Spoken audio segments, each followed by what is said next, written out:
Hai, masih bersama saya, Sang Idealis Official. Saya ingin mengulas terkait dengan hubungan seksual yang dilakukan suka sama suka oleh seorang laki-laki dan seorang perempuan. Bagaimana ditinjau dari segi hukumnya? Yang pertama, saya ingin mengulas mengenai suka sama suka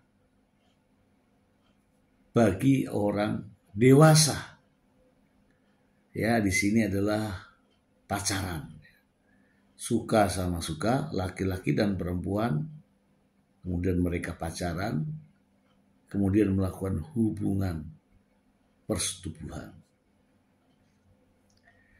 Saya dalam perjalanan hukum di Indonesia terkait dengan suka sama suka terhadap orang yang sudah dewasa,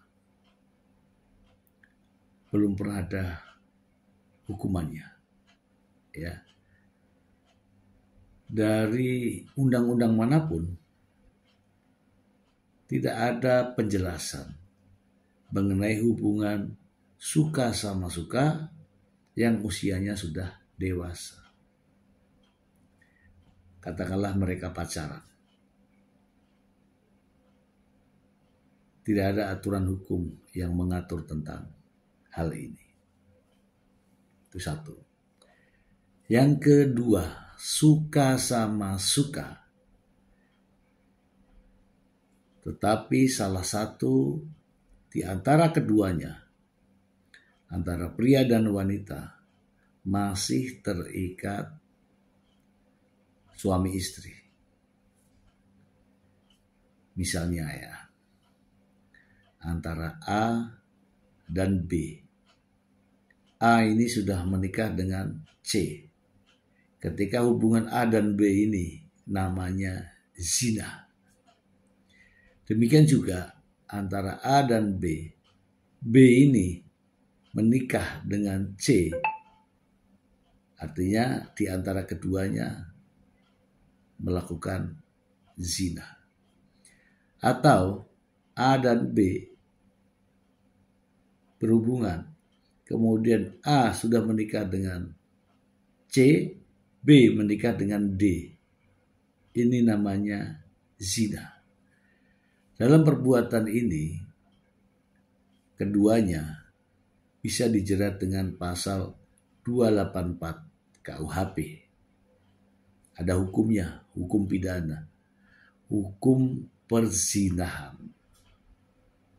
Kemudian, bagaimana jika hubungan suka sama suka dilakukan terhadap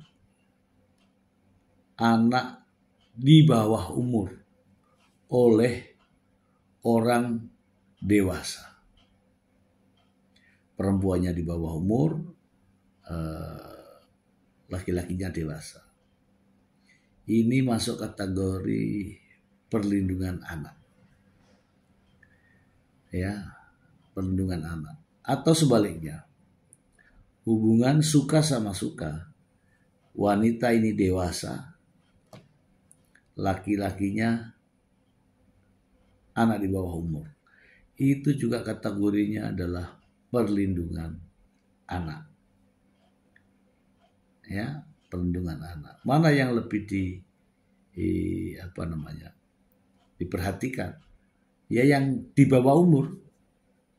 Kalau laki-laki tadi dewasa, perempuan ini di bawah umur, berarti melindungi di bawah umur. Kalau perempuannya dewasa, kemudian anak ini yang laki di bawah umur, ya harus melindungi yang lakinya. Itu ya. Kemudian bagaimana jika hubungan suka sama suka kemudian dilakukan oleh mereka antara laki-laki dan perempuan yang kedua-duanya masih di bawah umur.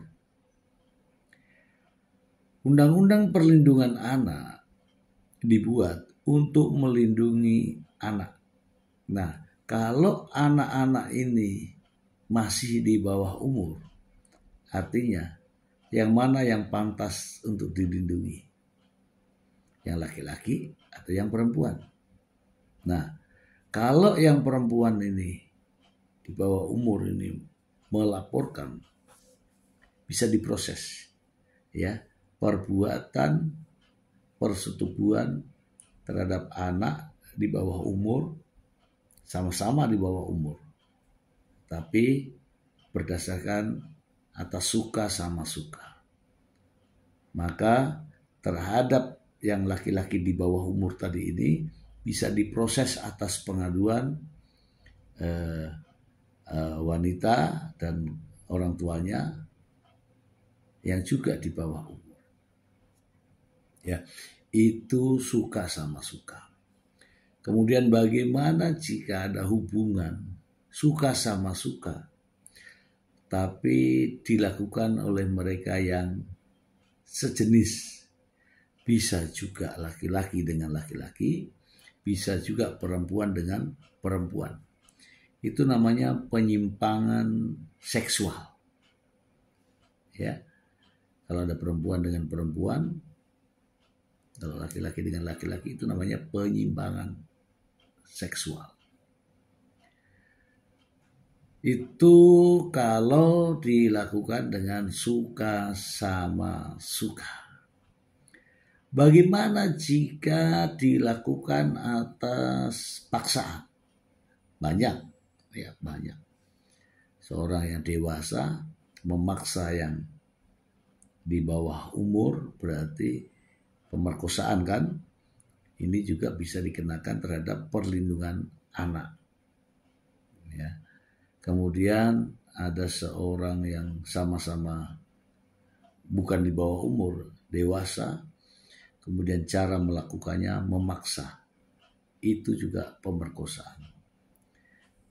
Kemudian ada seorang remaja, ya, memaksa melakukan hubungan seksual terhadap perempuan yang lebih dewasa, itu juga pemerkosaan. Kemudian ada juga orang yang dewasa memaksakan hubungan seksual terhadap anak yang remaja.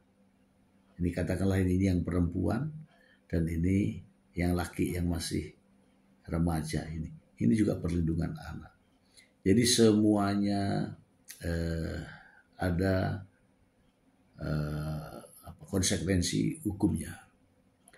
Yang tidak ada hanya satu, yaitu ketika dewasa sama dewasa dan mereka berpacaran, kemudian melakukan hubungan seksual, hubungan persetubuhan, hubungan badan, suka sama suka. Ini belum ada yang mengaturnya. Nah, bagaimana jika hubungan dilakukan oleh orang tua terhadap anaknya?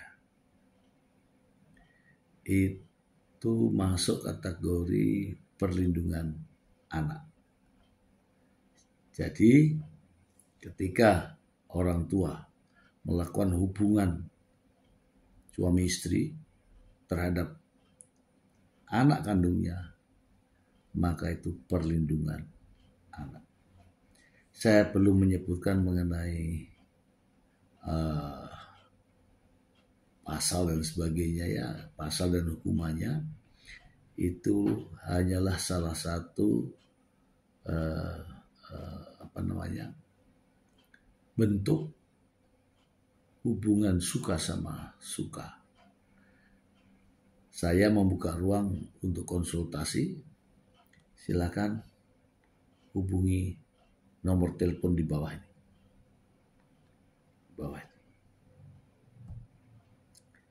Semoga bermanfaat untuk Anda semua. Terima kasih.